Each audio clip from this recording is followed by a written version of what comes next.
Good day kapadyak! Sa video natin ngayon, ituturo ko sa inyo kung paano mag-reverse wrap. O tara! Kung bago ka lang sa channel ko, huwag kalimutan mag-subscribe at i-click yung bell icon para notified ka sa mga future videos ko. Di ba like na rin?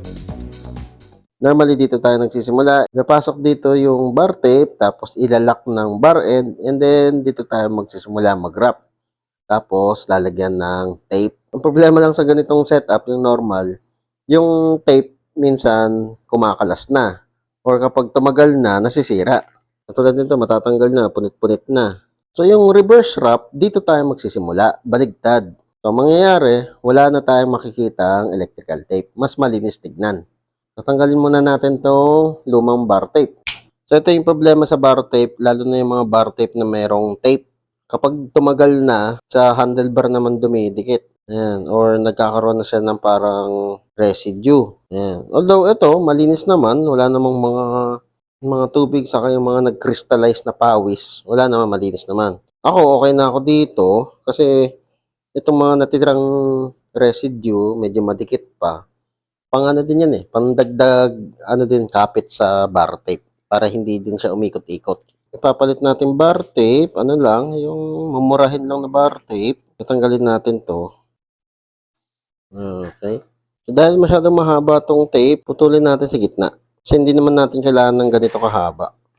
So, pag ganito tayo mag-start, pag ganyan. And then, itong tape, dito sa gilid. Ayan, pag ganyan, kalahati niya.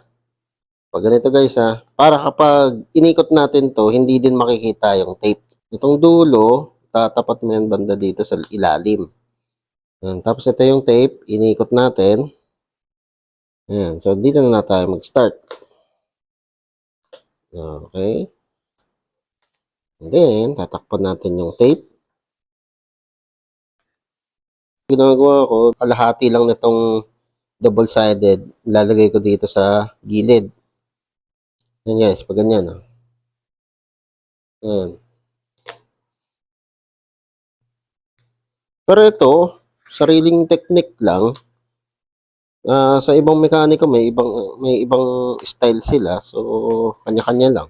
Ikot-ikot lang hanggang mabuo mo yan. Dito sa gilid.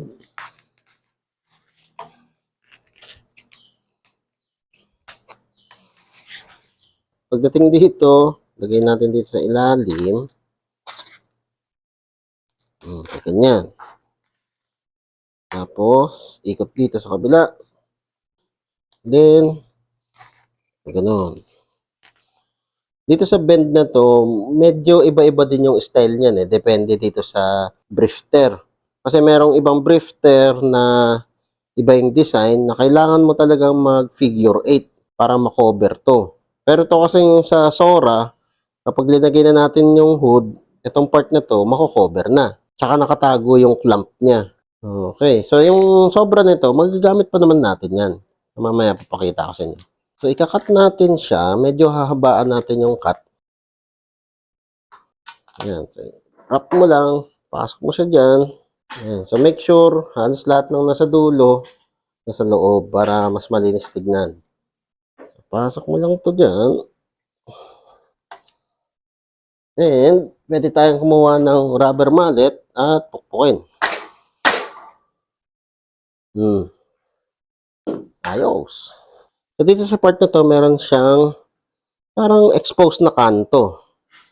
So, pwede natin gamitin yung pinagputulan natin. So, ito yung pinutol natin kanina, di ba? Sukatin mo lang. From there to here. Then, lagay natin dito. Dikit mo lang sa gilid. Saka mo ilak yung hood. Yun. Siyempre, ganun din yung gagawin ko sa kabila. So, ganun pa rin. Ito yung dulo ng bar tape. Dito natin naman ilalagay sa kabila. Yung tape. Yan. Pag ganyan. Ang lagay natin, paharap. Pag ganito. Yung pinakadulo ng bar tape, lagay mo dito sa may ilalim ng handlebar. Drop bar. Tapos itong tape, dikit mo na siya. Yan. And then, saka mo siya i-wrap. Tapos, igigilid mo na to para matakpan yung tape na linagay natin. Yun. Tapos, pwede ka na magsimula mag-wrap. Sa technique ko, dito ako nagra-wrap. Sa kalahati nitong double-sided tape. So, yung kalahati ng double-sided, dito nakadikit, saka dito sa may handlebar nakadikit. Hindi siya yung hindi lahat ng double-sided dito nakalagay. Yan, kalahati lang. Para kumapit siya. Tapos, i-adjust mo lang yung angle para pantay-pantay yung wrap.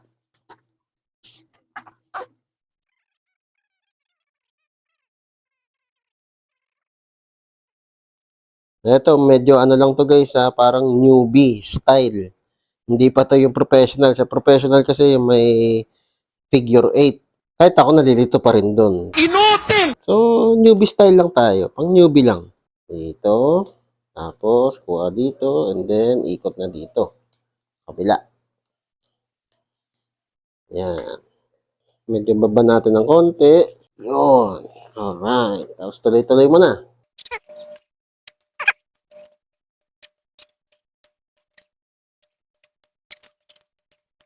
Okay. So, putol tayo.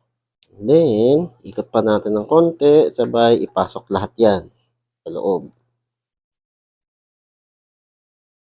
Okay, pag napasok na lahat, make sure lahat ng gilid nasa loob para maipit ng bar end. Okay. Yan. So, try mong kamayin. Yan. Pag ayaw na, pwede mong pukpukin. Pwede mong pukpukin ng martilyo o rubber mallet. Sa'yo na kung ano lang yung meron ka. Tapos yung sobra kanina, ito, medyo kukurtehan lang natin ng konti. Yan. At ganun din, ilalagay natin dito para lang matakpan tong part na to. Yun. Okay, and then, close mo na yung hood. Dito sa hood guys, dahan-dahan lang yung pag fold kasi may chances na mapunit yan kapag binara-bara mo. Alright. Yan na, buo na. So, ito na yung kinalabasan ng reverse wrap. Di ba? Linis. Walang tape, walang electrical tape. Pagdating sa ilalim, malinis din. Hindi mo mararamdaman yung linagay natin na dulo. Ayan. Di ba?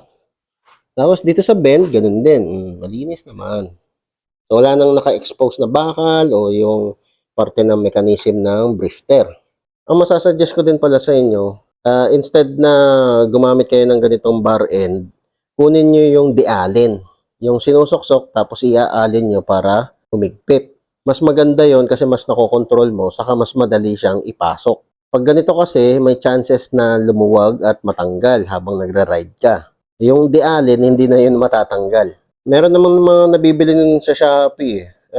Try ko na lang maghanap sa Shopee, tapos lalagay ko sa description below. Wait lang. Baka masunog na yung piniprito ko. Ay, sunog na.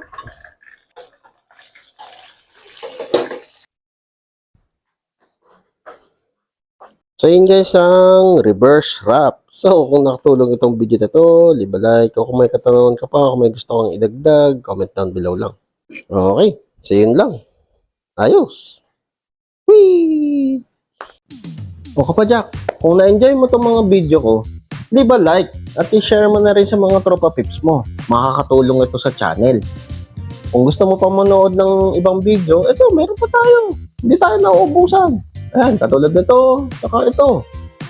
Load ka na. Madami pa tayong mga video na i-upload. Kaya, mag-subscribe at i-click yung bell icon para notified ka sa mga future videos ko. Maraming salamat. See you next time.